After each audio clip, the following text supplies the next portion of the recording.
प्रिय छात्र छात्राओं, आप सबको आज की कक्षा में हार्दिक स्वागत है।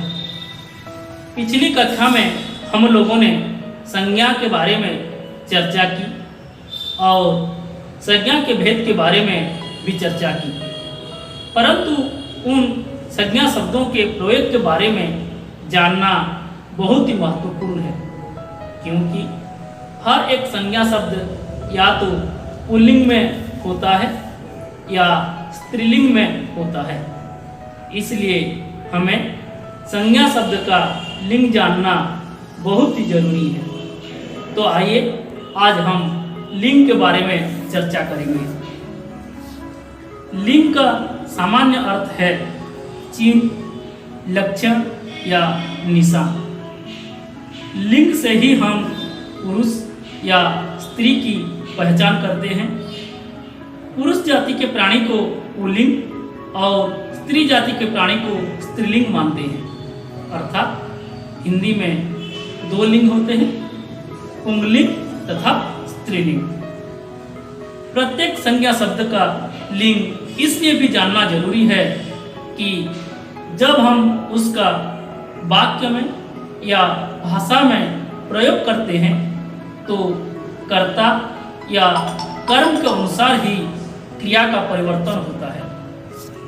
ऐसी स्थिति में लिंग का जानना बहुत ही महत्वपूर्ण है। उदाहरण के लिए, जैसे राम जाता है, सीता जाती है। यहाँ राम तथा सीता संज्ञा शब्द के कारण क्रिया का परिवर्तन होकर जाता है या जाती है हो रही है। उसी प्रकार जैसे राम ने रोटी खाई, सीता ने फल खाया।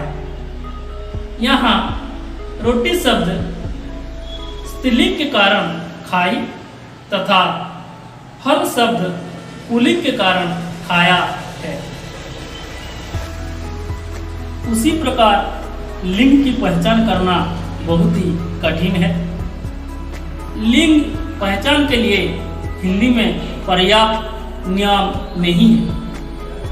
प्रयोग के आधार पर ही लिंग पहचान की जा सकती है, परंतु हम हिंदी को तृतीय भाषा के रूप में पढ़ने के कारण लिंग का उतना सही प्रयोग नहीं कर पाते। हिंदी भाषा भाषी लोग हिंदी को प्रथम भाषा या मातृभाषा के रूप में पढ़ने के कारण एवं हिंदी को माध्यम के रूप में पढ़ने के कारण वे प्रयोग के आधार पर लिंग निर्णय कर लेते हैं।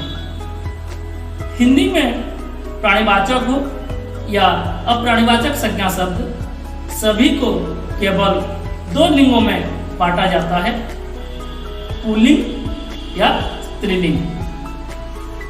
मनुष्य और अन्य प्राणियों का लिंग जानना आसान है, क्योंकि प्राकृतिक रूप से वे पुरुष, स्त्री या नर मादा होते हैं। इसलिए हम कुछ नियमों के बारे में चर्चा करेंगे। पहले देखते हैं कुछ प्राणीवाचक शब्दों के परिवर्तन। जैसे पुल्लिंग शब्द स्त्रीलिंग में परिवर्तन होते हैं। नर से नारी, घोड़ा से घोड़ी, बालक से बालिका, बाघ से बाघिन, पिता से माता, पुत्र से कन्या, माली से मालिन, कुत्ता से कुतिया, शेर से शेरनी, बैल से गाय, लड़का से लड़की, पति से पत्नी, हिरण से हिरनी, राजा से रानी।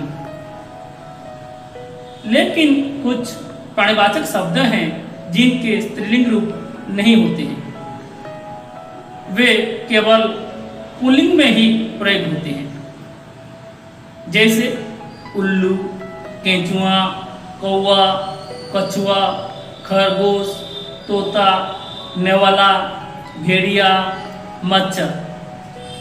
परंतु कुछ ऐसे प्राणीवाचक शब्द हैं जिनके उल्लुम लुम नहीं होती और वे हर समय केवल स्त्रीलिंग में ही प्रयोग होते हैं, जैसे कोयल, गिलहरी, चील, जोंक, जूं, तितली, मकड़ी, मक्खी, मछली, मैना।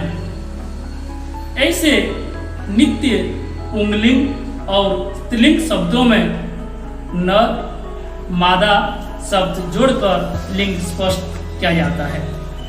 जैसे उदाहरण में हम कह सकते हैं नर कौवा, मादा कौवा, नर कोयल, मादा कोयल। तो इस प्रकार आप लोग अभ्यास करेंगे।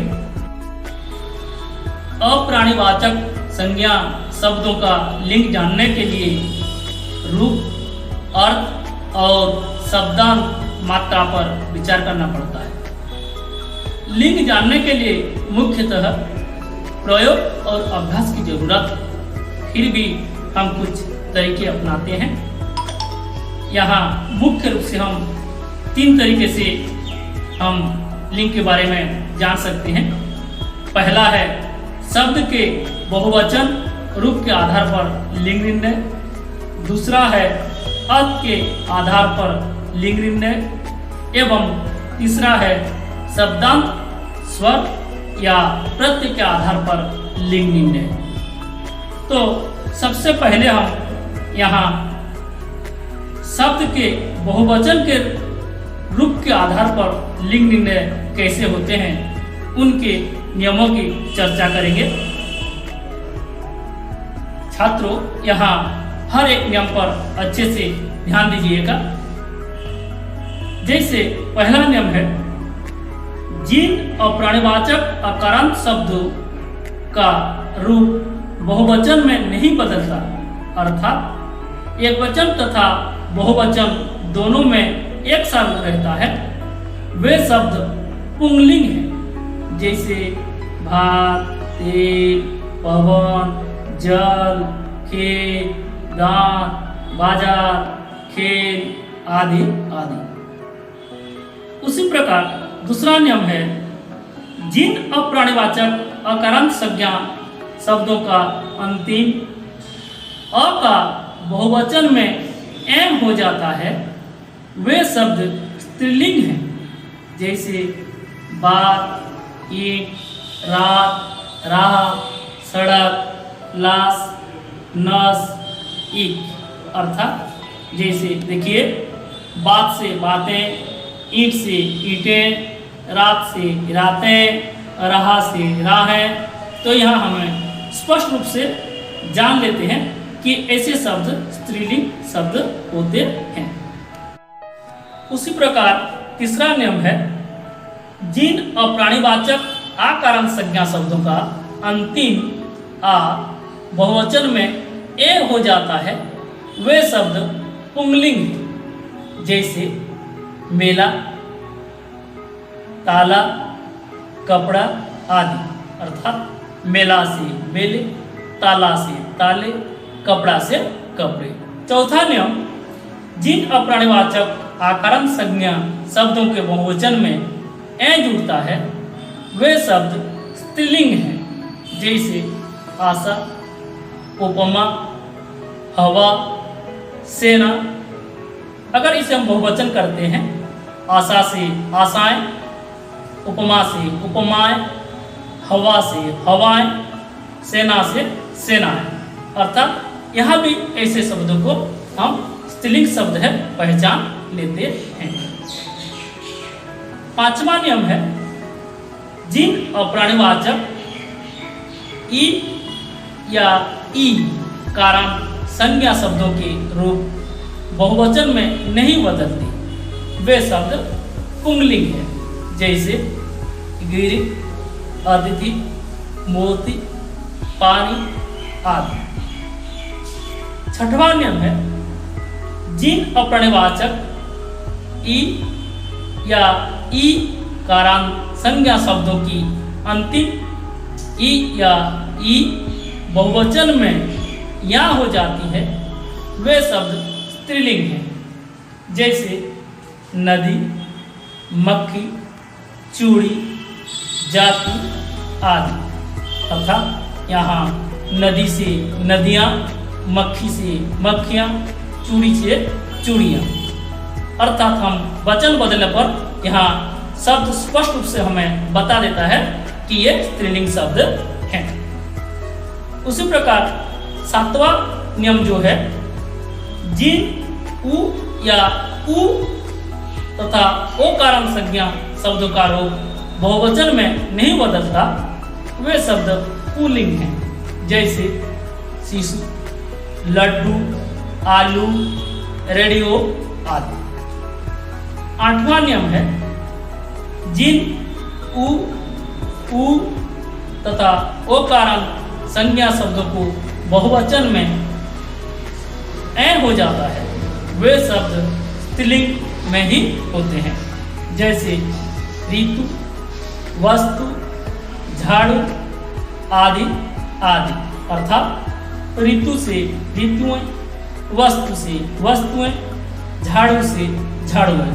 अर्थात हम यहाँ भी पहचान लेते हैं कि इस प्रकार के शब्द स्त्रीलिंग में आते हैं।